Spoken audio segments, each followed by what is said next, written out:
എല്ലാവർക്കും നമസ്കാരം. ട്രഡീഷണൽ ലൈഫിൻ്റെ പുതിയ വീഡിയോയിലേക്ക് എല്ലാവർക്കും സ്വാഗതം. ഇന്നത്തെ വീഡിയോയിൽ ബ്രിയാൻ വിസിൻ്റെ മെനി ലൈഫ്സ് മെനി മാസ്റ്റേഴ്സ് എന്ന പുസ്തകത്തിൻ്റെ മലയാള പരിഭാഷയായ നിരവധി ജന്മങ്ങൾ അനവധി ഗുരുക്കന്മാർ എന്ന പുസ്തകത്തെ ആസ്പദമാക്കിയാണ്. ഈ പുസ്തകത്തിൽ നിന്ന് നമുക്ക് ലഭിക്കേണ്ടതായ ചില അറിവുകളുണ്ട്. നിങ്ങൾ പുനർജന്മത്തിൽ വിശ്വാസമില്ലാത്തവരാണോ? ഈശ്വരനെ വിശ്വാസമില്ലാത്തവരാണോ? മരണത്തെ ഭയക്കുന്നവരാണോ? എങ്കിൽ തീർച്ചയായും ഈ പുസ്തകം നിങ്ങൾക്ക് ഉപകാരപ്പെടും. നിങ്ങളുടെ വിശ്വാസത്തെ മാറ്റുവാൻ തയ്യാറായിക്കൊള്ളൂ എന്ന് പറഞ്ഞിട്ടാണ് ബ്രിയാൻ വിസ് ഈ പുസ്തകം തുടങ്ങുന്നത് തന്നെ. ഈ പുസ്തകം ഒരു കെട്ടുകഥയല്ല. ബ്രിയാൻ വിസ് എന്ന സൈക്കോളജിയിൽ MD ബിരുദമുള്ള ഒരു മനഃശാസ്ത്ര വിദഗ്ധൻ്റെ ജീവിതത്തിലുണ്ടായ സംഭവമാണ്. ബ്രിയാൻ വിസ് മിയാമി യൂണിവേഴ്സിറ്റിയിലെ മനഃശാസ്ത്രവും മരുന്നും എന്ന ഡിപ്പാർട്ട്മെൻറ്റ് ഹെഡ് ആയിരുന്നു ആദ്യകാലത്ത്.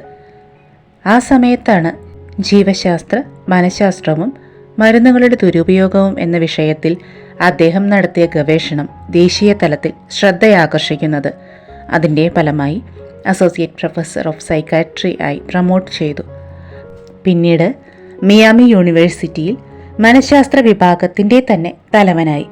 37 ശാസ്ത്രീയ പ്രബന്ധങ്ങൾ അദ്ദേഹം പ്രസിദ്ധീകരിച്ചിട്ടുണ്ട്. ഒരുപാട് വർഷക്കാലത്തെ അച്ചടക്കമുള്ള പഠനവും ശിക്ഷണവുമാണ് ഈ നിലയിലെത്താൻ അദ്ദേഹത്തെ സഹായിച്ചത്. ശാസ്ത്രീയമായി മാത്രം ചിന്തിച്ചിരുന്ന, ശാസ്ത്രീയ രീതിയിൽ കൂടി തെളിയിക്കുന്ന കാര്യങ്ങളിൽ മാത്രമേ അദ്ദേഹം വിശ്വസിച്ചിരുന്നുള്ളൂ. അമേരിക്കയിലെ ചില യൂണിവേഴ്സിറ്റികളിൽ പാരാസൈക്കോളജിയെക്കുറിച്ച് ഗവേഷണം നടത്തുന്നതായൊക്കെ അദ്ദേഹത്തിന് അറിവുണ്ടായിരുന്നു. എങ്കിലും അദ്ദേഹത്തിന് അല്പം പോലും അതിൽ താല്പര്യമുണ്ടായിരുന്നില്ല, കാതറിനെ കണ്ടുമുട്ടുന്നത് വരെ. അതിനുശേഷം അദ്ദേഹത്തിൻ്റെ കാഴ്ചപ്പാടുകൾ തന്നെ മാറി, കൂടെ ജീവിതവും. നമുക്ക് കഥയിലേക്ക് പോകാം. ബ്രിയാൻ വിസ് സൈക്കാട്രിക് ഡിപ്പാർട്ട്മെൻറ്റിൻ്റെ ഹെഡായി ജോലി ചെയ്യുന്ന ഹോസ്പിറ്റലിൽ ലാബ് ടെക്നീഷ്യനായി വർക്ക് ചെയ്യുന്ന പെൺകുട്ടിയാണ് കാതറിൻ. 27 വയസ്സായിരുന്നു അവൾക്ക് അന്നുണ്ടായിരുന്നത്. അതീവ സുന്ദരിയായിരുന്നു അവൾ. ഇടയ്ക്ക് ചില പരസ്യങ്ങളിലും അഭിനയിക്കുമായിരുന്നു. ഉത്കണ്ഠയ്ക്കും ക്ഷിപ്രപരിഭ്രാന്തിക്കും ഭീതിക്കും ചികിത്സ തേടാനായി ബ്രിയാൻ വിസിനെ കാണാൻ വന്നതായിരുന്നു കാതറിൻ. കുട്ടിക്കാലം മുതൽക്കേ ഈ അവസ്ഥ ഉണ്ടെങ്കിലും ഇപ്പോഴത് കൂടുതൽ വഷളായി. ഓരോ ദിവസവും വൈകാരിക തളർച്ച ഉണ്ടാവുകയും ക്ഷീണിതയായി കാണപ്പെടുകയും ചെയ്തു. 2 ഡോക്ടർമാർ അവളോട് ബ്രിയാൻ വിസിനെ ചെന്ന് കാണാൻ നിർദ്ദേശിച്ചു. എങ്കിലും അതിനായി ധൈര്യം സംഭരിക്കാൻ തന്നെ കാതറിന് 2 മാസത്തോളം സമയം വേണ്ടി വന്നിരുന്നു. ക്ലിനിക്കിലെ വെയിറ്റിംഗ് റൂമിൽ കാത്തുനിന്ന് 20 മിനിറ്റും അവൾ അങ്ങോട്ടും ഇങ്ങോട്ടും നടക്കുകയായിരുന്നു. ബ്രിയാൻ വിസിനെ കണ്ട് ഹസ്തദാനം ചെയ്തപ്പോൾ അവളുടെ കൈകൾ തണുത്തതും ബാഷ്പം പൊടിഞ്ഞതുമായി അദ്ദേഹത്തിന് തോന്നി. റൂമിലേക്ക് കൂട്ടിച്ചെന്ന് മേശയ്ക്ക് ഇരുപുറവും ഇരുന്നെങ്കിലും കാതറിൻ ഒന്നും പറയാതെയിരുന്നു. ഒടുവിൽ ബ്രിയാൻ വിസ് അവളുടെ പൂർവ്വകാലത്തെക്കുറിച്ച് ചോദിച്ചു തുടങ്ങി. അമേരിക്കയിലെ തന്നെ മസാച്യുസെറ്റ്സിലെ ഒരു യാഥാസ്ഥിതിക കത്തോലിക്ക കുടുംബത്തിലെ അംഗമാണ് അവൾ. 3 വയസ്സ് മൂപ്പുള്ള ഒരു സഹോദരനുണ്ട് അവൾക്ക്. സഹോദരന് കൂടുതൽ സ്വാതന്ത്ര്യം വീട്ടിലുണ്ട്. കൂടാതെ അവൾക്കൊരു ഇളയ സഹോദരിയുമുണ്ട്. ആ സഹോദരി മാതാപിതാക്കളുടെ കണ്ണിലുണ്ണിയാണ്. രോഗലക്ഷണങ്ങളെക്കുറിച്ച് സംസാരിച്ചപ്പോൾ കാതറിൻ വല്ലാതെ ഭയപ്പെട്ട് ഉത്കണ്ഠാകുലയായി. വെള്ളത്തോട് ഭയം, വിമാനത്തിൽ കയറാൻ ഭയം, ഇരുട്ടിനെ ഭയം, മരണത്തെക്കുറിച്ചോർത്ത് ഭയം, ഉറക്കമില്ലായ്മ. കാതറിൻ്റെ വേദന പൂർണ്ണമായി വിസിനെ മനസ്സിലായി. ശൈശവാവസ്ഥയിലുള്ള ചരിത്രത്തിൽ നിന്ന് തുടങ്ങിയാൽ യഥാർത്ഥ പ്രശ്നങ്ങൾ മനസ്സിലാക്കാമെന്ന് കണക്കുകൂട്ടി മരുന്ന് കൊടുത്ത് സുഖപ്പെടുത്താമെന്ന് അദ്ദേഹം കരുതി. കഴിക്കുവാൻ സാധിക്കുമെങ്കിൽ ഗുളിക രൂപത്തിലുള്ള മരുന്നുകൾ എഴുതാൻ അദ്ദേഹം സന്നദ്ധനായിരുന്നു. ആകുലതയ്ക്കുള്ള സാധാരണ മരുന്നുകൾ കൊണ്ട് അവളെ സുഖപ്പെടുത്താൻ സാധിക്കുമെന്നാണ് ഡോക്ടർ കരുതിയത്. അത്തരം മരുന്നുകൾ കാതറിനിൽ കാണുന്ന രോഗലക്ഷണങ്ങൾക്കുള്ള സാമാന്യം നല്ല ചികിത്സാവിധികളുമായിരുന്നു. ഉത്കടമായ ഭീതിക്കും ആശങ്കാരോഗ ചികിത്സയ്ക്കും ഉറക്ക ഗുളികകളും മ്ലാനതയ്ക്കുള്ള സാധാരണ മരുന്നുകളും എഴുതുന്നതിൽ ഡോക്ടർ തെല്ലുമടി കാണിച്ചിരുന്നില്ല. എന്നാൽ കാതറിനുമായുള്ള സംഭവ പരമ്പരകൾക്ക് ശേഷം അദ്ദേഹം വളരെ അപൂർവമായി മാത്രമേ മരുന്നുകൾ എഴുതാറുണ്ടായിരുന്നുള്ളൂ. അവളെപ്പോലെ ഒട്ടനവധി രോഗികളുമായുള്ള ചികിത്സാ പരിചയത്തിൽ നിന്നും ഒരു കാര്യം അദ്ദേഹത്തിന് മനസ്സിലായത്, യാതൊരു മരുന്നിനും മേൽപ്പറഞ്ഞ രോഗങ്ങളുടെ വേരുകളിലേക്ക് ആഴ്ന്നിറങ്ങാൻ സാധിക്കുകയില്ല എന്ന വസ്തുത. കാതറിൻ സംഭവത്തിന് ശേഷം പ്രസ്തുത രോഗങ്ങൾ പൂർണ്ണമായും മാറ്റാനുള്ള മറ്റു ചികിത്സാ വിധികളുണ്ടെന്നും ഡോക്ടർക്ക് മനസ്സിലായി. ആദ്യത്തെ സെഷനിൽ അവളെ ശൈശവകാലത്തേക്ക് ആനയിച്ചെങ്കിലും പ്രത്യേകിച്ച് ഒരു ഓർമ്മകളും അവളിലുണ്ടായിരുന്നില്ല. അതുകൊണ്ട് അവളുടെ ഉപബോധ മനസ്സിൽ പതിഞ്ഞു കിടക്കുന്ന ഓർമ്മകളെ വെളിവാക്കാൻ ഹിപ്നോട്ടൈസ് ചെയ്യാൻ അദ്ദേഹം തീരുമാനിച്ചു. 5 വയസ്സുള്ളപ്പോൾ അവളെ ഒരാൾ നീന്തൽ കുളത്തിലേക്ക് ഇട്ടിരുന്നു. അത് അവളിൽ നടുക്കമുണ്ടാക്കി. പക്ഷേ അതിനു മുമ്പും അവൾക്ക് ജലഭീതിയുണ്ടായിരുന്നു. കാതറിന് 11 വയസ്സുള്ളപ്പോൾ അമ്മയ്ക്ക് മനോരോഗത്തിന് ചികിത്സ തേടിയിരുന്നു. ഇലക്ട്രിക് ഷോക്ക് വെക്കേണ്ടതായും വന്നിട്ടുണ്ട്. അത് കാതറിനെ മാനസികമായി വല്ലാതെ ബാധിച്ചിരുന്നു. അമ്മയ്ക്ക് സുഖപ്പെട്ടപ്പോൾ കാതറിൻ്റെ മനസ്സിൽ നിന്നും ഈ സംഭവങ്ങളും മാഞ്ഞുപോയി. അവളുടെ പിതാവ് മദ്യപാനിയായിരുന്നു. പലപ്പോഴും സഹോദരനാണ് മദ്യശാലയിൽ നിന്ന് അച്ഛനെ കൂട്ടിക്കൊണ്ടു വന്നിരുന്നത്. പല സമയത്തും അച്ഛനും അമ്മയും വഴക്കിടാറുണ്ടായിരുന്നു. ഇതെല്ലാം എല്ലാ കുടുംബത്തിലും കാണുമെന്ന് കരുതി അവൾ സമാധാനിച്ചു. പക്ഷേ സ്കൂളിൽ കാതറിൻ എല്ലാവരോടും മെച്ചപ്പെട്ട ബന്ധം കാത്തു സൂക്ഷിച്ചു. ദൈവവിശ്വാസിയായിരുന്നു കാതറിൻ. പുനർജന്മത്തിൽ ഒട്ടും വിശ്വാസമില്ലായിരുന്നു. അതീന്ദ്രിയജ്ഞാനത്തെക്കുറിച്ചുള്ള പുസ്തകങ്ങൾ അവൾ വായിച്ചിട്ടേ ഉണ്ടായിരുന്നില്ല. വിദ്യാഭ്യാസത്തിന് ശേഷം ജോലി ലഭിച്ച കാതറിൻ മിയാമിയിലേക്ക് മാറി താമസിച്ചു. അവിടെ വെച്ച് അവൾ സ്റ്റുവേർട്ടിനെ കണ്ടുമുട്ടുന്നു. വിവാഹിതനും 2 കുട്ടികളുടെ അച്ഛനുമായ സ്റ്റുവേർട്ട് ഡോക്ടറായിരുന്നു. അയാളോട് ഒരു ആകർഷണം തോന്നുകയും അയാളുമായി ലിവിംഗ് റിലേഷൻഷിപ്പിൽ തുടരുകയും ചെയ്തു. അയാളുമായുള്ള ബന്ധം സംഘർഷഭരിതമായിരുന്നെങ്കിലും അയാളുടെ നുണകൾ, പെരുമാറ്റ രീതികൾ, വാഗ്ദാന ലംഘനങ്ങൾ ഇതെല്ലാം അവളെ വേദനിപ്പിച്ചെങ്കിലും അയാളെ വിട്ടുപോകാൻ അവൾ തയ്യാറല്ലായിരുന്നു. അങ്ങനെ 6 വർഷം സ്റ്റുവേർട്ടിൻ്റെ കൂടെ കഴിഞ്ഞു. ഇതിനിടയ്ക്ക് തൊണ്ടയിൽ ഒരു ഓപ്പറേഷൻ വേണ്ടി വന്നു കാതറിന്. ഓപ്പറേഷന് ശേഷം ഒരു ഭീതി അവളെ വല്ലാതെ പിടികൂടി. ഇതിനിടയ്ക്കൊരിക്കൽ കുട്ടികളുടെ ഡോക്ടറായ എഡ്വേർഡിനെ കാതറിൻ പരിചയപ്പെട്ടു. നല്ല സുഹൃത്ബന്ധമായിരുന്നു അവർ തമ്മിൽ. എല്ലാ കാര്യങ്ങളും അവൾ എഡ്വേർഡിനോട് തുറന്നു പറഞ്ഞു. അതെല്ലാം കേട്ട് എഡ്വേർഡ് സജസ്റ്റ് ചെയ്തതാണ് ഡോക്ടർ വിസിനെ ചെന്ന് കാണാൻ. തൊണ്ടയിലെ സർജറി ചെയ്ത ഡോക്ടറും കാതറിനെ ശ്രദ്ധിക്കുന്നുണ്ടായിരുന്നു. അദ്ദേഹം ഒരിക്കൽ കാതറിനെ കണ്ടപ്പോൾ ഒട്ടും വൈകാതെ ഡോക്ടർ വിസിനെ ചെന്ന് കാണാൻ നിർബന്ധിച്ചു.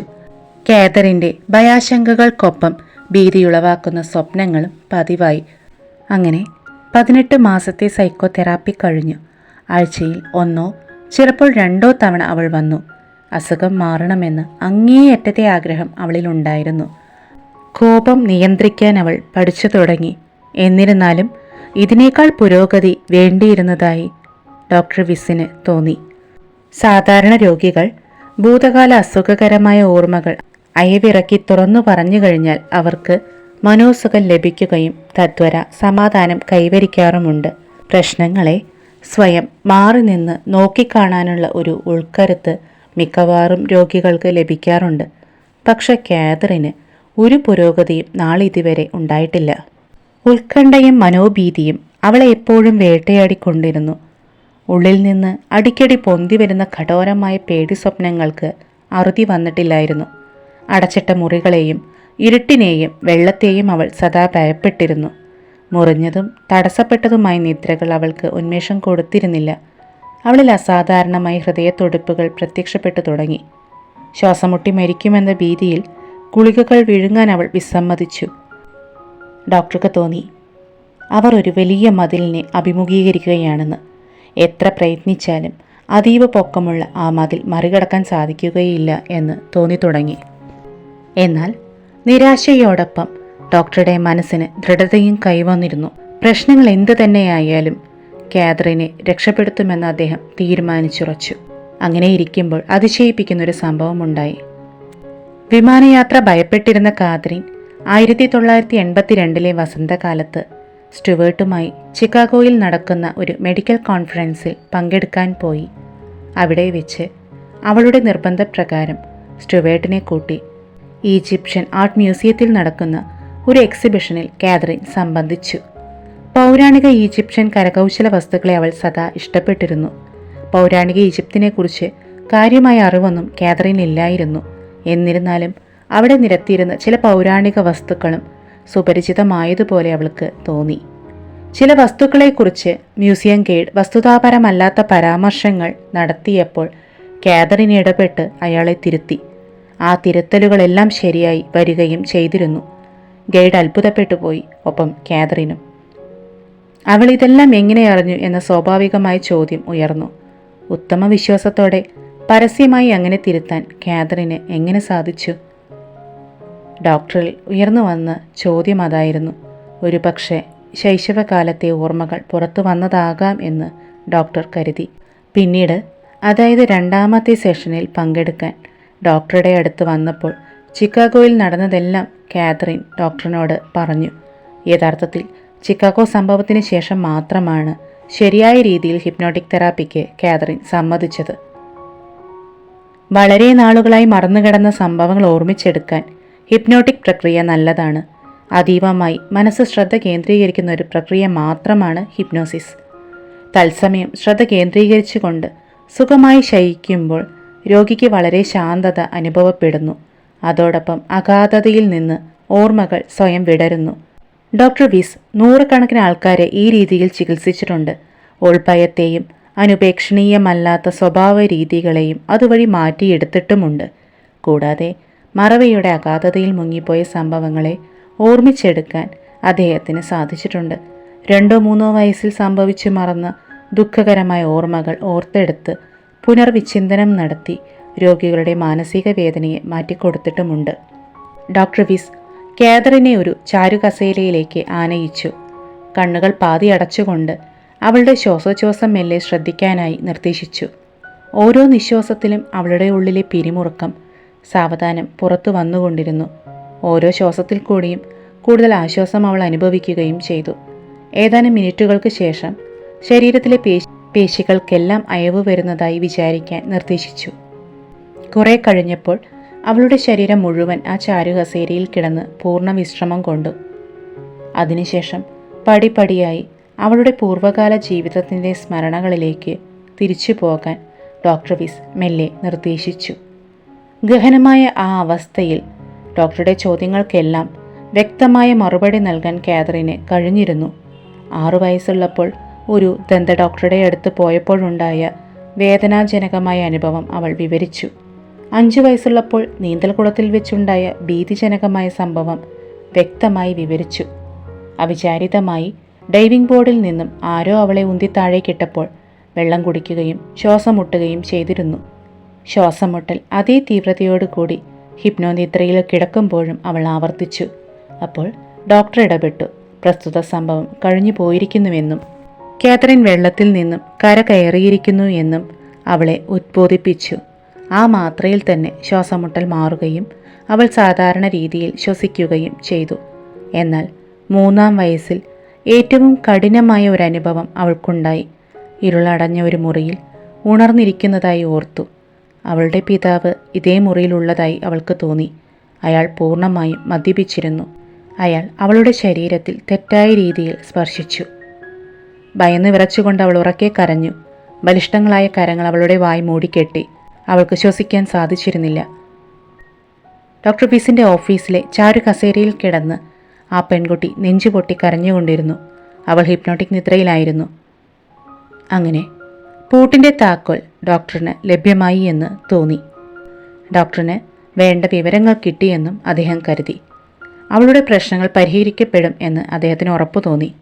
ഈ സംഭവങ്ങൾ കഴിഞ്ഞുപോയെന്നും ഇപ്പോൾ ഡോക്ടർ ബ്രിയാൻ വിസിൻ്റെ ഓഫീസിലെ കസേരയിൽ സസുഖം ഉറങ്ങുകയാണെന്നും അവളോട് ഡോക്ടർ സാവധാനം മന്ത്രിച്ചു. ഉടൻ തന്നെ ആ തേങ്ങിക്കരച്ചിൽ നിന്നു. ഡോക്ടർ അവളെ മുന്നോട്ട് നയിച്ച് വർത്തമാനകാലത്തിലേക്ക് കൊണ്ടുവന്നു. സാവധാനം ഉണരാൻ നിർദ്ദേശിച്ചു. അതിനുശേഷം അവളുടെ പിതാവുമായുള്ള ഭീതിജനകമായ അനുഭവങ്ങളെക്കുറിച്ച് ഏറെ നേരം സംസാരിച്ചു കൊണ്ടിരുന്നു. പ്രസ്തുത അനുഭവങ്ങൾ സ്വയം വേറിട്ട് നിന്ന് വീക്ഷിക്കാനും പിതാവുമായുള്ള ബന്ധത്തെ ആഴത്തിൽ മനസ്സിലാക്കുവാനും അയാളോടുള്ള ഭയത്തിൻ്റെ കാരണം മാറി നിന്ന് നോക്കിക്കാണാനും ഞാൻ ഉപദേശിച്ചു. ഇതൊക്കെ കഴിഞ്ഞിട്ടും ഡോക്ടർ വിസിൻ്റെ ഓഫീസിൽ നിന്ന് വിറച്ചുകൊണ്ടാണ് അവൾ പുറത്തേക്ക് പോയത്. നാടകീയമായ ഈ സംഭവ പരമ്പരകൾക്കിടയിൽ ഈജിപ്ഷ്യൻ കരകൗശല വസ്തുക്കളിലുള്ള അവളുടെ അറിവും സ്വന്തം ശൈശവുമായുള്ള ബന്ധത്തെക്കുറിച്ചും ചോദിക്കാൻ ഡോക്ടർ വിട്ടുപോയി. അതൊഴിച്ചാൽ കാതറിൻ്റെ പൂർവ്വകാലത്തെക്കുറിച്ച് കൂടുതൽ മനസ്സിലാക്കാനും അതുവഴി അവളുടെ അവസ്ഥയ്ക്കൊരു മാറ്റം സംഭവിക്കാൻ സാധിക്കുമെന്നും ഡോക്ടർ വിസ് കരുതി. പക്ഷേ അടുത്ത ആഴ്ച കാതറിൻ ഡോക്ടറിനെ വന്ന് കണ്ടപ്പോൾ പ്രശ്നങ്ങൾക്ക് യാതൊരു കുറവും വന്നിട്ടില്ല എന്നാണ് അവൾ റിപ്പോർട്ട് ചെയ്തത്. അത് കേട്ട ഡോക്ടർക്ക് അത്ഭുതവും നിരാശയും തോന്നി. ഇനി 3 വയസ്സിന് മുമ്പ് അവൾക്ക് തീവ്രമായ എന്തെങ്കിലും അനുഭവം ഉണ്ടായിട്ടുണ്ടോ എന്ന് ഡോക്ടർ സംശയിച്ചു. നിലവിലുള്ള ഭീതിക്കും ഉത്കണ്ഠയ്ക്കും മതിയായ കാരണങ്ങൾ പുറത്തു കൊണ്ടുവന്നിരുന്നെങ്കിലും ഉണർന്നിരിക്കുന്ന അവസ്ഥയിൽ കാതറിൻ്റെ ഭയത്തിനും മാനസിക അസ്വസ്ഥതയ്ക്കും യാതൊരു കുറവും വന്നിട്ടില്ലായിരുന്നു. ഹിപ്നോട്ടിസത്തിൽ കൂടി 3 വയസ്സിന് മുമ്പുള്ള അവളുടെ ഓർമ്മകളിലേക്ക് തിരിച്ചു കൊണ്ടുപോകാൻ തീരുമാനിച്ചു.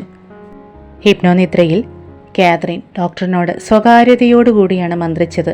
ആ ഘട്ടത്തിൽ കാതറിൻ പറഞ്ഞ ഓരോ വാക്കുകളും ഡോക്ടർ എഴുതി വയ്ക്കുകയായിരുന്നു. കാതറിനെ അവളുടെ 2ാമത്തെ വയസ്സിലേക്ക് ഡോക്ടർ കൂട്ടിക്കൊണ്ടുപോയി. നിലവിലിരിക്കുന്ന ലക്ഷണങ്ങൾ തുടങ്ങിയ കാലത്തേക്ക് നീ പുറകോട്ട് പോകണം എന്ന് ഡോക്ടർ നിർദ്ദേശിച്ചു. അടുത്ത നിമിഷം ഉണ്ടായ സംഭവത്തിന് ഡോക്ടർ ഒട്ടും തന്നെ സന്നദ്ധനല്ലായിരുന്നു. അവൾ നേർത്ത ശബ്ദത്തിൽ പറഞ്ഞു, ഞാൻ വെളുത്ത പടവുകൾ കയറുകയാണ്. ഒരു വലിയ കെട്ടിടത്തിൻ്റെ, അതിന് വാതിലുകളില്ല. മുൻവശത്ത് വലിയൊരു തുറന്ന സ്ഥലമാണ്. സ്വർണ്ണ നിറമുള്ള എൻ്റെ തലമുടി പിന്നിയിട്ടിരിക്കുകയാണ്. ഡോക്ടർ വിസ് വളരെ ചിന്താക്കുഴപ്പത്തിലായി. എന്താണ് സംഭവിക്കുന്നത് എന്നറിയാൻ ബുദ്ധിമുട്ടുന്നുണ്ടായിരുന്നു. ഏതു വർഷമാണ്? എന്താണ് നിന്റെ പേര്? അരോണ്ട. എനിക്ക് 18 വയസ്സ്. ഇത് BC 1836 ഞങ്ങൾ താമസിക്കുന്നിടത്ത് നദിയില്ല. വെള്ളത്തിന് ബുദ്ധിമുട്ടുണ്ട്. വെള്ളം കിട്ടണമെങ്കിൽ അടുത്തുള്ള പർവ്വതങ്ങളിലേക്ക് പോകണം. കുറച്ചുകൂടി മുന്നോട്ട് പോയപ്പോൾ അവൾക്കൊരു കുഞ്ഞുണ്ടെന്നും ആ കുഞ്ഞിന് ഇപ്പോൾ അവളുടെ അനന്തരവളുടെ മുഖച്ഛായയുണ്ടെന്നും അവൾ പറഞ്ഞു. വിസ് അത്ഭുതസ്പർദ്ധനായി. വയറിൽ എന്തോ കൊളുത്തിപ്പിടിച്ച പോലൊരു തോന്നൽ. ആ മുറിയാകെ തണുത്ത് വിറങ്ങലിച്ച പോലെ തോന്നി. അവൾ വിവരിച്ച കാഴ്ചകളെല്ലാം കൃത്യതയാർന്നതുപോലെ തോന്നപ്പെട്ടു. വിവരണങ്ങൾ കൃത്യതയും സ്പഷ്ടതയും നിറഞ്ഞതായിരുന്നു. ഇവിടെ എന്താണ് സംഭവിക്കുന്നത് എന്ന് സ്വയം ചോദിച്ചു. ഭൂതകാലത്തിലെ അവളുടെ കുഞ്ഞ് ഇപ്പോഴത്തെ അനന്തരവളായത് എങ്ങനെ? ഡോക്ടർക്കൊരെത്തും പിടിയും കിട്ടിയില്ല. ആയിരക്കണക്കിന് മനോരോഗികളെ ഡോക്ടർ ചികിത്സിച്ചിട്ടുണ്ടെങ്കിലും അതിൽ പലരും ഹിപ്നോനിദ്രയിൽ കിടന്ന് ഓർമ്മകൾ പങ്കുവച്ചിട്ടുണ്ട്. പക്ഷെ ഇത്രയും കാൽപ്പനികത നിറഞ്ഞ കഥ നാളിതുവരെ ആരും പറഞ്ഞിട്ടില്ല. സ്വപ്നത്തിൽ പോലും ഇതുപോലൊരനുഭവം ഡോക്ടറിന് ഉണ്ടായിട്ടില്ല. എന്താണ് ഇനി അവളോട് ചോദിക്കേണ്ടത് എന്ന് ഡോക്ടർ വിസിന് നിശ്ചയമുണ്ടായിരുന്നില്ല. ഒടുവിൽ മരണത്തിൻ്റെ സമയത്തേക്ക് പോകാൻ പറഞ്ഞു. ചിലപ്പോൾ വേദനാജനകമായ എന്തെങ്കിലും കാര്യങ്ങൾ ആ ജന്മത്തിൽ ഉണ്ടായി കാണുമെന്നും അതാവാം അവളുടെ ജീവിതത്തിലെ ഭയാശങ്കയ്ക്ക് കാരണമെന്നും ഡോക്ടർ വിസ് കരുതി. അവൾ പറഞ്ഞു, വലിയ തിരമാലകൾ ഗ്രാമത്തിലെ മരങ്ങളെ കടപുഴക്കിക്കൊണ്ടിരിക്കുന്നു. തണുത്ത് വിറയ്ക്കുന്നുണ്ട്. രക്ഷപ്പെടാൻ ഒരു മാർഗവുമില്ല.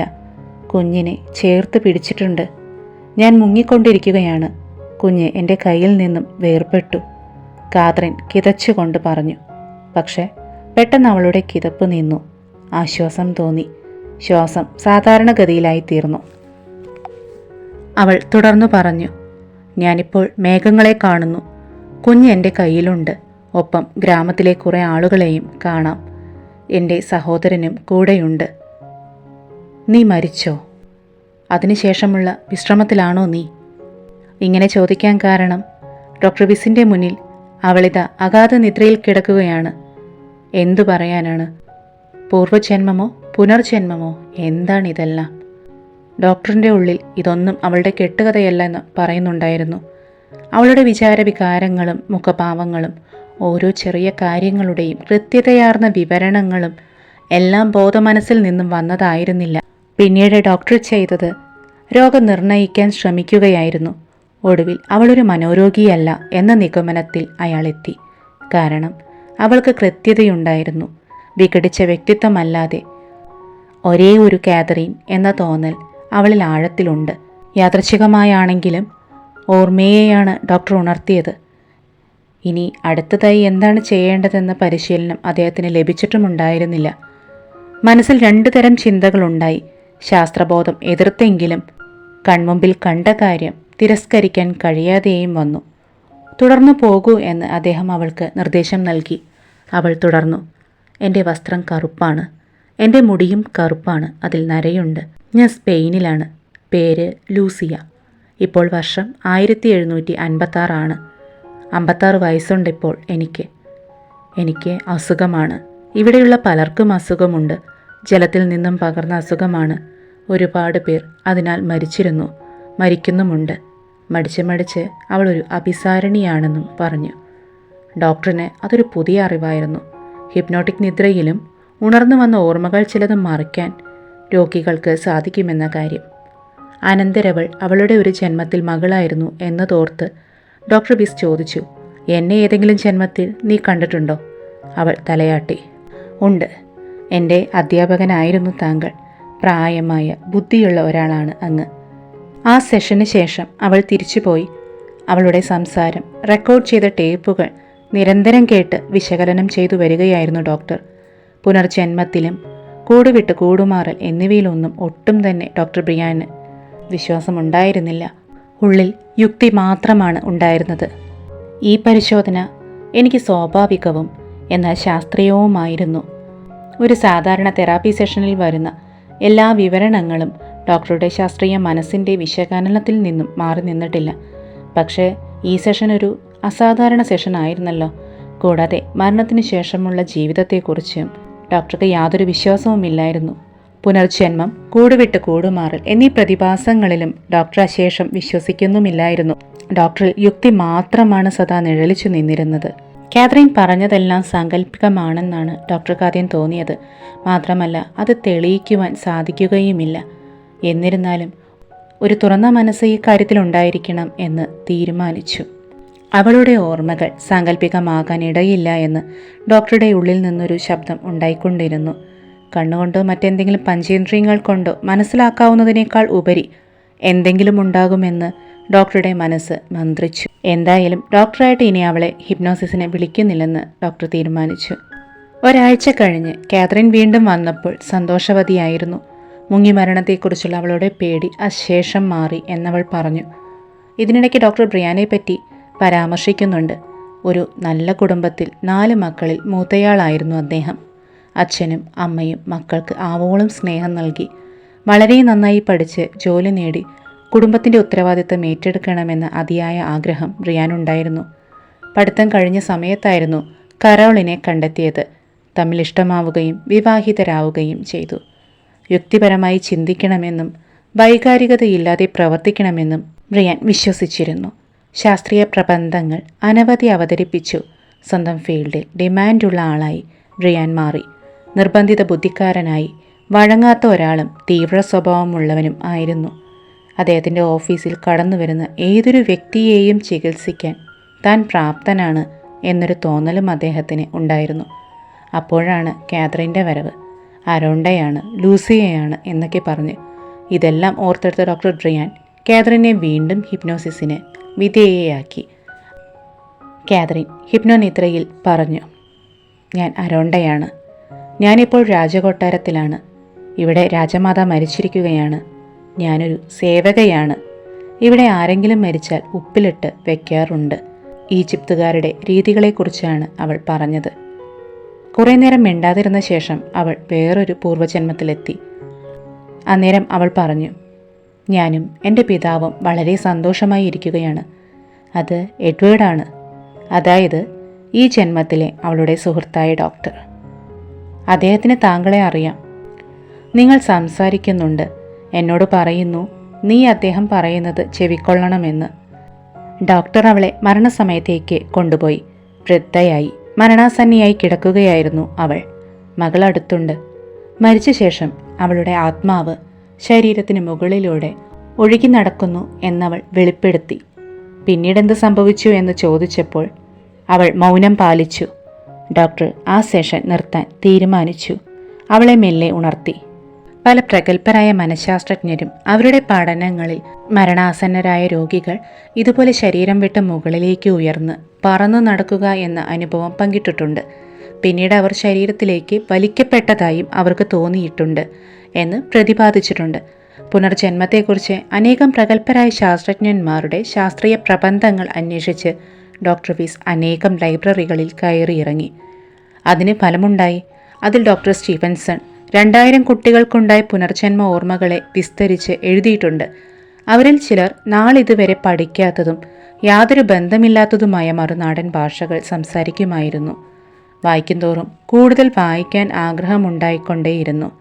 മനുഷ്യ മനസ്സിനെക്കുറിച്ച് സാമാന്യം നല്ല അറിവുണ്ടായിരുന്നു എന്ന് സ്വയം ധരിച്ച ഡോക്ടർ വിസിന് തെറ്റിപ്പോയി എന്ന് ചിന്ത വന്നു.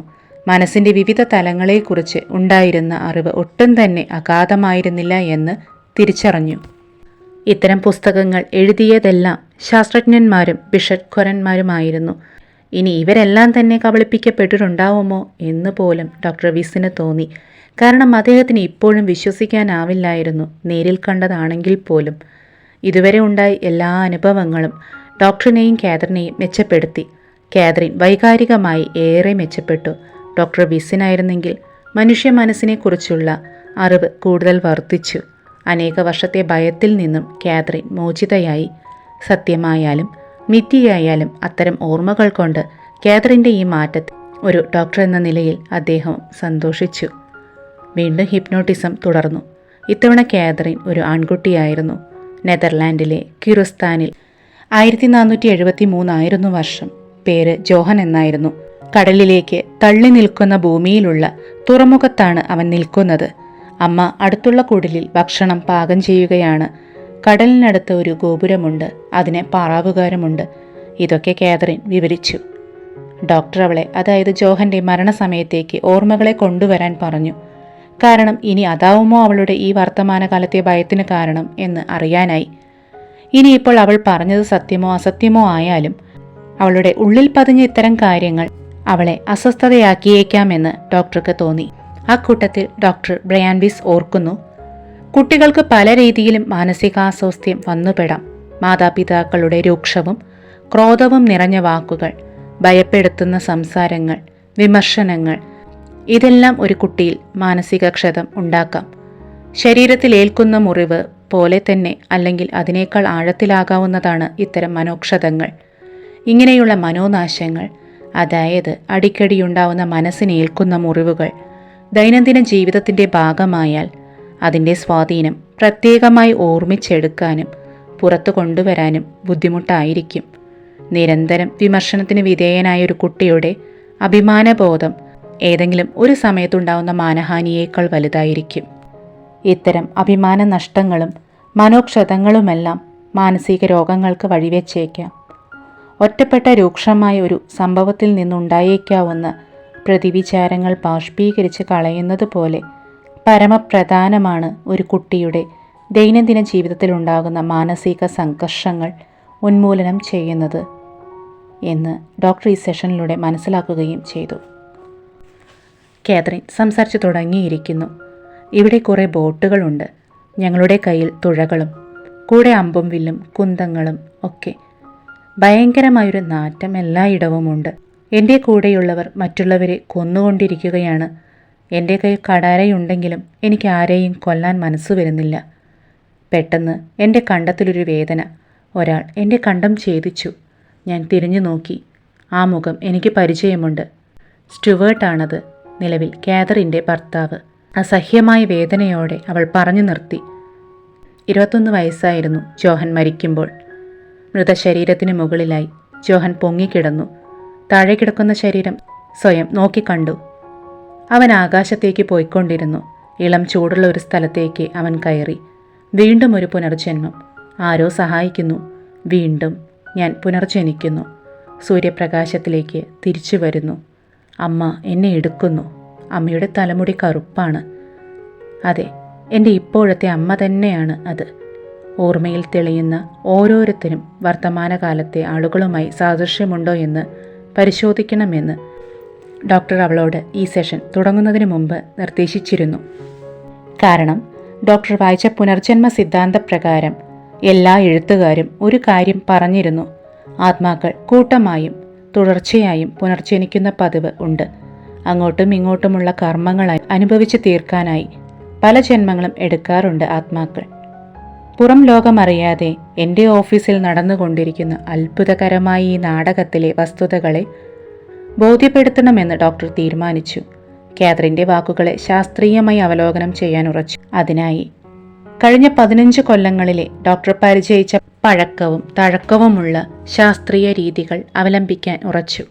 സെഷൻ ഉണ്ടായിരുന്ന സമയത്ത് മാത്രമുണ്ടായിരുന്ന അതീന്ദ്രിയ ജ്ഞാനം ക്രമേണ അതില്ലാതിരുന്ന സമയത്തും കാതറിനിൽ പ്രകടമായി.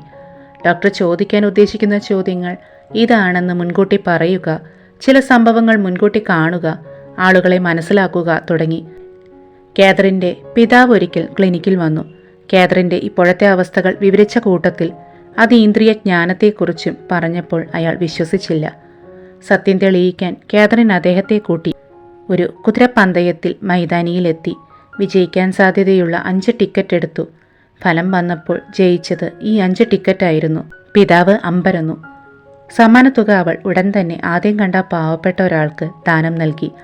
ആത്മീയമായ ശക്തി ഒരിക്കലും സാമ്പത്തിക നേട്ടത്തിന് ഉപയോഗിക്കരുത് എന്ന തിരിച്ചറിവ് അവൾക്കുണ്ടായിരുന്നു. അവളെ സംബന്ധിച്ചും ഇത്തരം കാര്യങ്ങൾ ഉൾക്കൊള്ളാൻ ബുദ്ധിമുട്ടുണ്ടായിരുന്നു, ഭയമുണ്ടായിരുന്നു. പക്ഷേ ഹിപ്നോട്ടിസത്തിന് സർവ്വസമ്മതവുമായിരുന്നു. കഴിഞ്ഞ കുറച്ച് ആഴ്ചകളായി നടക്കുന്ന പലതും വിചിത്രങ്ങളായി ഡോക്ടർ വിസിന് തോന്നി. അതുമായി താതാത്മ്യം പ്രാപിക്കാൻ ഡോക്ടർ വളരെ പണിപ്പെട്ടുകൊണ്ടിരുന്നു. കാതറിൻ പ്രവചിച്ച ചില കാര്യങ്ങൾ സത്യമായി വന്നെന്ന സ്ഥിതിക്ക് പൂർവ്വജന്മത്തെക്കുറിച്ച് പറഞ്ഞതും വസ്തുതാപരമല്ലേ എന്ന് ഡോക്ടർ വിസിന് തോന്നി. മാത്രമല്ല, അവളുടെ അതീന്ദ്രിയ കഴിവുകളെ നിരസിക്കുവാനും അദ്ദേഹത്തിന് സാധിക്കുമായിരുന്നില്ല. അടുത്ത സെഷനിൽ കാതറിൻ ഹിപ്നോനിദ്രയിലാണ്. ഈ ജന്മത്തിൽ എലിസബത്ത് എന്നാണ് അവളുടെ പേര്. ഭക്ഷണം കഴിക്കാനിരിക്കുകയാണവൾ. ഒരു സഹോദരനും 2 സഹോദരിമാരുമുണ്ട്. ഈ ജന്മത്തിൽ അവളുടെ അച്ഛൻ എഡ്വേർഡാണ്, വർത്തമാനകാലത്തിലെ അവളുടെ ഡോക്ടറായ സുഹൃത്ത്. അന്നേരം അച്ഛനും അമ്മയും കലഹിക്കുകയാണ്. ഭക്ഷണം തണുത്തുപോയെന്നും പറഞ്ഞ് കുട്ടികളെല്ലാവരും ഭയന്നു വിറച്ചു. അയാളൊരു മദ്യപാനിയായിരുന്നു എഡ്വേർഡ്. മുൻപും അവളുടെ ഒരു ജന്മത്തിൽ അച്ഛനായിരുന്നു. പക്ഷെ വളരെ നല്ല സ്വഭാവമായിരുന്നു ഇപ്പോൾ നേരെ വിപരീതവും. എല്ലാം കേൾക്കുകയായിരുന്നു ഡോക്ടർ വിസ്. സാധാരണ മനോരോഗ ചികിത്സാവിധികളിലേതുപോലെ വ്യവസ്ഥാപിതമായ ചോദ്യങ്ങളല്ല ചോദിച്ചുകൊണ്ടിരുന്നത്. ഒരു മാർഗദർശിയെപ്പോലെ മാത്രമാണ് അദ്ദേഹം പെരുമാറിയിരുന്നത്. കാതറിൻ്റെ അനേക വർഷങ്ങൾ ഓർമ്മയായി ഏതാനും മിനിറ്റുകളായി മാറുകയാണ്.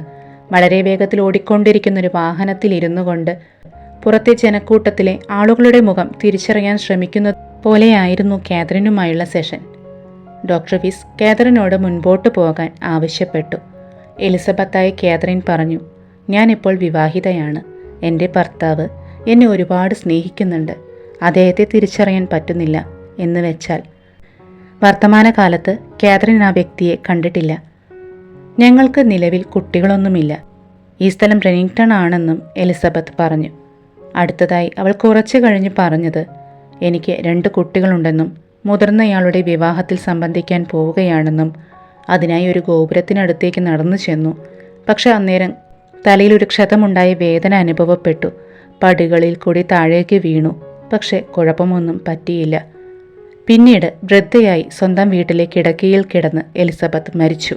വേണ്ടപ്പെട്ടവരെല്ലാം അടുത്തുണ്ടായിരുന്നു. അപ്പോൾ മരണശേഷം മൃതദേഹത്തിന് മുകളിൽ അവൾ ഒരിക്കൽ കൂടി ഒഴുകി നടന്നു. പക്ഷേ ഇപ്രാവശ്യം സംഭ്രമമോ അമ്പരപ്പോ ഇല്ല. തിളങ്ങുന്നൊരു പ്രകാശം കാണുന്നുണ്ട്.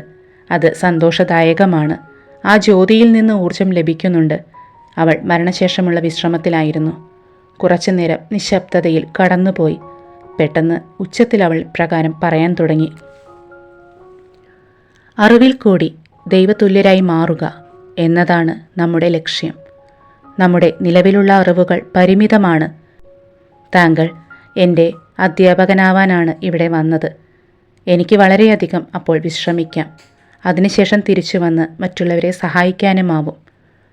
വാക്കുകൾ ഇല്ലാതെ അത്ഭുതസ്പന്ദനായിരുന്നു പോയി ഡോക്ടർ. കാരണം ഈ പാഠം മരണശേഷം ആത്മാവ് വിശ്രമിക്കുന്ന സമയത്ത് പറഞ്ഞു തന്നതാണ്. ഇതിൻ്റെ ഉറവിടം എവിടെ നിന്നായിരിക്കും? മാത്രമല്ല, ഈ പ്രസ്താവന കാതറിൻ്റേതുപോലെ ഡോക്ടറിന് തോന്നിയില്ല. കാരണം ഇതുവരെ അവളിങ്ങനെ സംസാരിച്ചിട്ടില്ല. സൗണ്ട് പോലും വ്യത്യസ്തമായിരുന്നു. സംസാരിച്ചത് കാതറിൻ ആണെങ്കിലും വേറെ ആരോ പറഞ്ഞു കൊടുത്ത പോലെ ആ വിചാരങ്ങളുടെ ഉറവിടം കാതറിൻ അല്ലാത്തതുപോലെ തോന്നി ഡോക്ടറിന്. ആ വസ്തുത എത്ര ആലോചിച്ചിട്ടും ഡോക്ടറിന് മനസ്സിലായില്ല. പിന്നീടാണ് ആ വിചാരങ്ങളുടെ ഉറവിടം ചില മഹാഗുരുക്കന്മാർ, അതായത് സംശുദ്ധി നേടിയ മഹാ ആത്മാക്കളായിരുന്നു എന്ന് കാതറിൻ സാക്ഷ്യപ്പെടുത്തി. അവർ സ്ഥൂല രൂപത്തിലുള്ളവരല്ലായിരുന്നു. അവർക്ക് അവളിൽ കൂടി സംസാരിക്കുവാൻ സാധിക്കുമായിരുന്നു. 2 കാര്യം ഇവിടെ നടന്നു. ഒന്ന്, കാതറിനെ പൂർവ്വജന്മത്തിലേക്ക് കൊണ്ടുപോയി ഓർമ്മകൾ നിവർത്തി സംഭവ പരമ്പരകളുടെ ചുരുളഴിക്കുവാനും അതോടൊപ്പം തന്നെ വിദൂരത്തിൽ നിന്നും അറിവുകൾ അവളിലൂടെ പകർന്നു നൽകുവാനും സാധിച്ചിരിക്കുന്നു.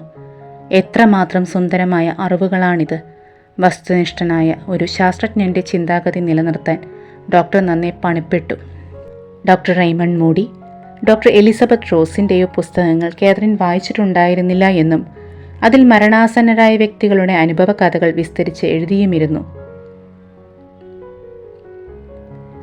അതിൽ പറഞ്ഞ കാര്യങ്ങൾ തന്നെയാണ് കാതറിൻ പറഞ്ഞത്. കൂടുതൽ വസ്തുതകൾ ലഭിച്ചിരുന്നെങ്കിൽ വിശ്വാസത്തെ ഒന്നുകൂടി ബലപ്പെടുത്താമായിരുന്നു എന്ന് ഡോക്ടർ ചിന്തിച്ചു. എന്തായാലും അവിശ്വാസം തുടർന്നും പോന്നു. മുൻകാല ജീവിതത്തെക്കുറിച്ചുള്ള ഓർമ്മകളെല്ലാം നിദ്രയ്ക്ക് ശേഷവും കാതറിൻ നിലനിർത്തിയിരുന്നു. പക്ഷേ മരണശേഷമുള്ള വിശ്രമാവസ്ഥയെക്കുറിച്ച് ഒന്നും തന്നെ അവൾക്ക് ഓർത്തെടുക്കാനായില്ല. അറിവുകൊണ്ട് നാം ദൈവത്തോടടുക്കുന്നു. അങ്ങനെ ഡോക്ടറിൻ്റെയും കാതറിൻ്റെയും സെഷനുകൾക്ക് പുതിയൊരു മാനം കൈവന്നു. അടുത്തതായി എബി എന്ന പേരുള്ള ഒരു കുട്ടിയായിരുന്നു കാതറിൻ. ഒരു ജോലിക്കാരിയായിരുന്നു. വെണ്ണയുണ്ടാക്കുന്ന ജോലിയാണ് അവൾക്ക്. കാതറിൻ തുടർന്നും ആ ജന്മത്തെക്കുറിച്ച് വിശദീകരിച്ചു. ഡോക്ടർക്ക് അവളെ മരണത്തിന് ശേഷമുള്ള വിശ്രമാവസ്ഥയിൽ എത്തിക്കാനുള്ള തിരക്കിലായിരുന്നു. കാരണം കഴിഞ്ഞ ആഴ്ചയിലെ പോലെ ഗുരുക്കന്മാരുടെ സാന്നിധ്യത്തിനായി ഡോക്ടർ ആഗ്രഹിച്ചു. ഡോക്ടർ ആ ജന്മത്തിലെ അവളുടെ മരണാവസ്ഥയിലേക്ക് നയിച്ചു. അവൾ മരിച്ചു. മുകളിൽ ഒഴുകി നടക്കുകയായിരുന്നു. ആരെങ്കിലും വന്ന് സഹായിക്കുമെന്ന പ്രതീക്ഷയിൽ അവൾ ഒഴുകി നടന്നു. അപ്പോൾ ഒരു ജ്യോതി കാണപ്പെട്ടു. ആ ജ്യോതിയിലേക്ക് അവൾ ആകർഷിക്കപ്പെട്ടു. ആ ഊർജം പ്രകാശമായി തിളങ്ങി. കുറേ നേരം ഡോക്ടർ കാത്തുനിന്നു. പെട്ടെന്ന് അവൾ മറ്റൊരു ജീവിതത്തിലേക്ക് കടന്നു. എബിക്ക് അനേകായിരം വർഷങ്ങൾക്ക് മുമ്പുള്ള ജീവിതത്തിലേക്ക്. ഈ ജന്മത്തിൽ അവൾ പറഞ്ഞത് അവിടമാകെ പ്ലേഗ് പകരുന്നു എന്നാണ്. അനേകം പേർ ആ അസുഖത്തിൽ കൊലപ്പെട്ടുകൊണ്ടിരിക്കുന്നു. അതിനിടയ്ക്ക് വെള്ളപ്പൊക്കവും ജലജന്യ അസുഖങ്ങളും. ഡോക്ടർ നിരീക്ഷിച്ചിരുന്നത് മരണവും അതിനുശേഷമുള്ള ജീവിതങ്ങളിലും ഉണ്ടായിട്ടുള്ള ആശയവ്യത്യാസങ്ങൾ അറിയാൻ വേണ്ടിയായിരുന്നു. കാതറിൻ്റെ അനുഭവപ്രകാരം അവൾ മരിക്കുന്നു. തുടർന്ന് ശരീരം വെടിഞ്ഞ് മൃതശരീരത്തിന് മുകളിൽ ഒഴുകി നടക്കുന്നു. പിന്നീട് ആ ബോധം ഊർജവും വെളിച്ചവും പകരുന്ന ഒരു ജ്യോതിയിലേക്ക് ആകർഷിക്കപ്പെടുന്നു. പ്രസ്തുത ബോധം തുടർന്നുള്ള യാത്രയ്ക്ക് സഹായകമാകുന്നു. അങ്ങനെയാണ് ആത്മാവിൻ്റെ തുടർച്ച.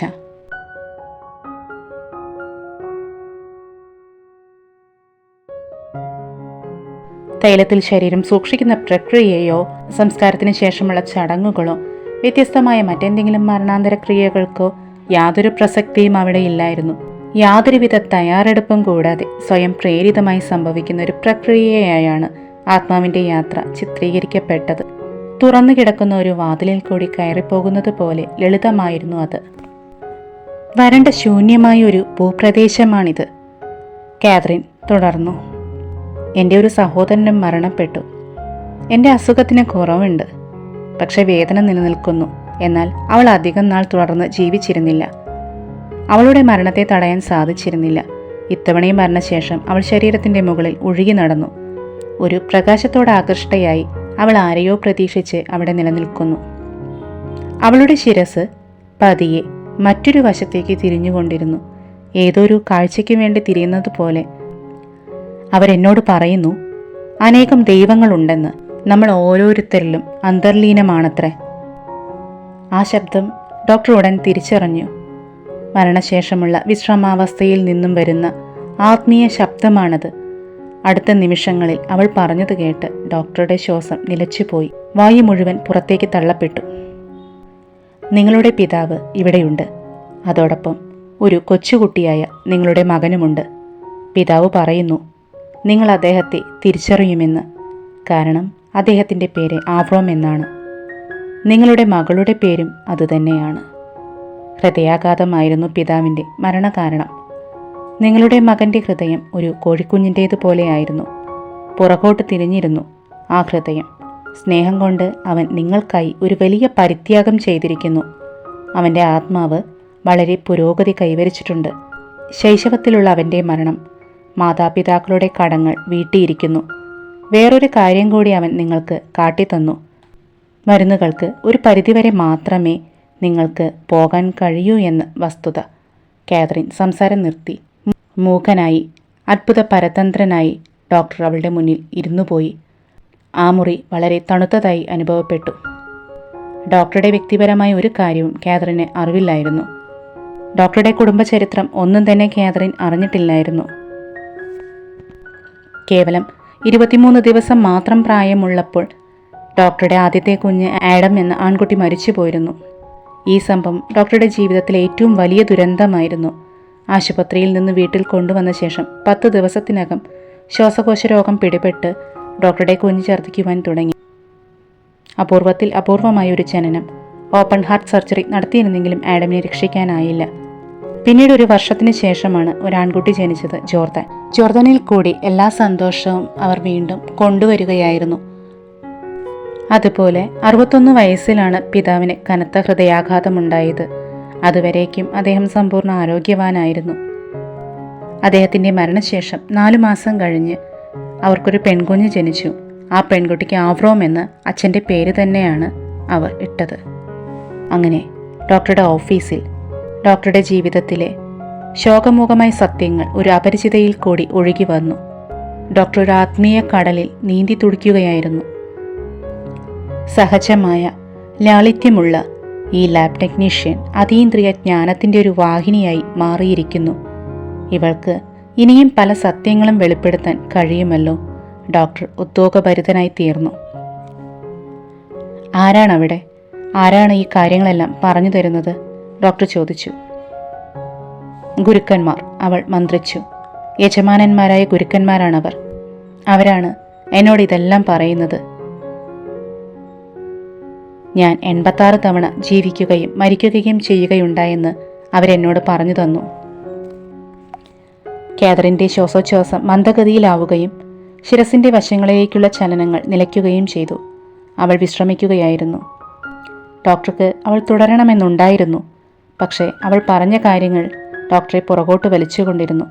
യഥാർത്ഥത്തിൽ 86 പൂർവ്വജന്മങ്ങൾ അവൾക്കുണ്ടായിട്ടുണ്ടോ? ആരാണീ യജമാന ഗുരുക്കന്മാർ? നമ്മുടെ ജീവിതം സ്ഥൂല ശരീരത്തിൽ അല്ലാത്ത അഗാധമായ അറിവുള്ള ആത്മീയ ഗുരുക്കന്മാരാൽ നിയന്ത്രിക്കപ്പെടാൻ സാധിക്കുമോ? ദൈവത്തിൽ എത്തിച്ചേരുവാനായി അനേകം പടികളുണ്ടോ? ഇതെല്ലാം സത്യമാണോ? വേറിട്ട ഇത്തരം അറിവുകളും അതിൽ നിന്ന് വ്യത്യസ്തവുമായ ഡോക്ടറുടെ പരിശീലനവുമായി താതാത്മ്യം പ്രാപിക്കാൻ ബുദ്ധിമുട്ടായിരുന്നു. ഡോക്ടറുടെ പിതാവിൻ്റെയും കുഞ്ഞിൻ്റെയും കാര്യം എന്തായി? ഒരർത്ഥത്തിൽ അവർ മരിച്ചിട്ടില്ല. അവർ നിലനിൽക്കുന്നില്ലേ? അവരെന്നോട് സമ്പർക്കം പുലർത്തിയില്ലേ? അവർ മരിച്ച് അനേക വർഷക്കാല ശേഷവും ഡോക്ടറുടെ കുഞ്ഞ് ആത്മീയമായി വളരെ വികാസം പ്രാപിച്ചവനാണെന്ന് കാതറിൻ പറഞ്ഞിരുന്നല്ലോ. അവർക്ക് വേണ്ടി ജനിക്കാൻ തീരുമാനിച്ച് കേവലം 23 ദിവസം കഴിഞ്ഞ് മരിച്ചത് അവരുടെ കാർമ്മിക ബാധ്യതകൾ തീർത്തു തരുവാൻ വേണ്ടിയായിരുന്നു. ഡോക്ടറിൽ മാനുഷികത പഠിപ്പിക്കാനും ഒരു മനോരോഗ ചികിത്സകനാക്കാനുമായിരുന്നോ ആഡം ജനിച്ചു മരിച്ചത്? ഡോക്ടർക്ക് വല്ലാതെ സംതൃപ്തി തോന്നി. മനസ്സിൽ സ്നേഹത്തിൻ്റെ ഇരമ്പൽ അനുഭവപ്പെട്ടു. സ്വർഗവും ഭൂമിയുമായി ഒരു വലിയ ബന്ധം ഡോക്ടർ സ്ഥാപിച്ചു. തൻ്റെ തുടർന്നുള്ള ജീവിതം ഇനിയും അങ്ങോട്ട് വളരെ വ്യത്യസ്തമായിരിക്കുമെന്ന് ഡോക്ടർ തിരിച്ചറിഞ്ഞു. ഒരു ഹസ്തം തൻ്റെ ജീവിതത്തിൻ്റെ ഗതി തിരിച്ചുവിട്ടിരിക്കുന്നു. കൃത്യതയോടെ ചിട്ടപ്പെടുത്തിയ തൻ്റെ അറിവുകളും ശാസ്ത്രീയമായ പ്രവർത്തന രീതികളും അതിന് ഉപോത്പലകമായി വന്നു ഭവിച്ചു. കാതറിൻ്റെ അനുഭവങ്ങൾ സത്യമാണെന്ന് തൻ്റെ അന്തർജ്ഞാനം അതാ ശരിയായി വന്നിരിക്കുന്നു. തൻ്റെ കൈവശം ഇപ്പോൾ വസ്തുതകളുണ്ട്, തെളിവുകളുണ്ട്. ഈ തെളിവിൽ നിന്നുണ്ടായ ആനന്ദത്തിനിടയിലും സംശയം ജനിപ്പിച്ചുകൊണ്ടിരുന്ന ഒരു യുക്തിസഹജമായ മനസ്സ് എതിർപ്പ് ഉന്നയിച്ചു. ഒരുതരം അതീന്ദ്രിയ ജ്ഞാനമല്ലേ കാതറിനുള്ളത്? മാത്രമല്ല, അങ്ങനൊരു അതീന്ദ്രിയ ജ്ഞാനം ആണെങ്കിൽ പൂർവ്വജന്മത്തിൻ്റെയും മഹാഗുരുക്കന്മാരുടെയും അസ്തിത്വത്തിന് അതൊരു തെളിവാകുകയുമില്ല എന്ന് ഡോക്ടർ മനസ്സിലാക്കി. കാതറിൻ എന്ന വ്യക്തി എന്താണെന്നും എന്തല്ല എന്നും ഇതിനോടകം ഡോക്ടർ മനസ്സിലാക്കി കഴിഞ്ഞിരിക്കുന്നു.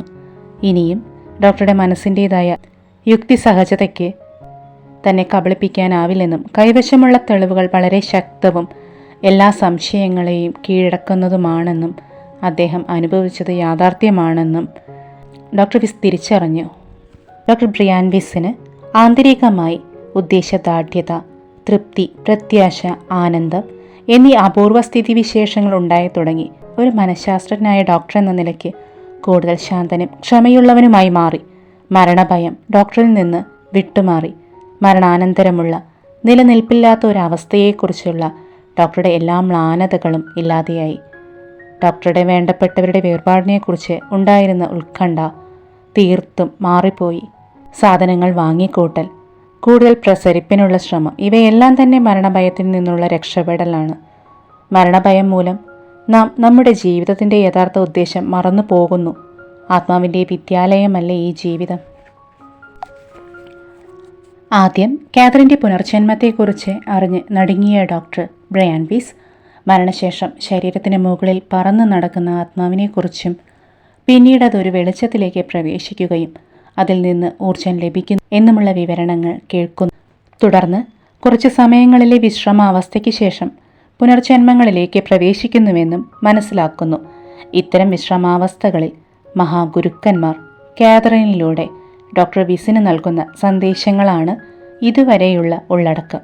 അതിനായി ഡോക്ടർ അവരെ വിശ്വസിക്കാൻ തയ്യാറാവണമായിരുന്നു. ഈ കഥ വീണ്ടും തുടരും. ഇതിൽ പറഞ്ഞ പോലെ അറിവ് കൊണ്ട് ദൈവജ്ഞരാവുക, അതായത് ജ്ഞാനം നേടി മോക്ഷപ്രാപ്തിയിലേക്ക് എത്തുക എന്നാണ്. ഒരു പാർട്ടിൽ തന്നെ ഈ പുസ്തകം പൂർണ്ണമായും ഉൾക്കൊള്ളിക്കണം എന്ന് കരുതിയതാണ്. പക്ഷേ ലെങ്ത് കൂടുതലായത് കൊണ്ട് ഇനിയൊരു പാർട്ട് കൂടെ ഇതിനായി വേണ്ടിവരും. എല്ലാവരും സഹകരിക്കുമെന്ന് കരുതുന്നു. തുടർന്ന് വീണ്ടും കാണാം. എല്ലാവർക്കും നന്ദി, സ്നേഹം.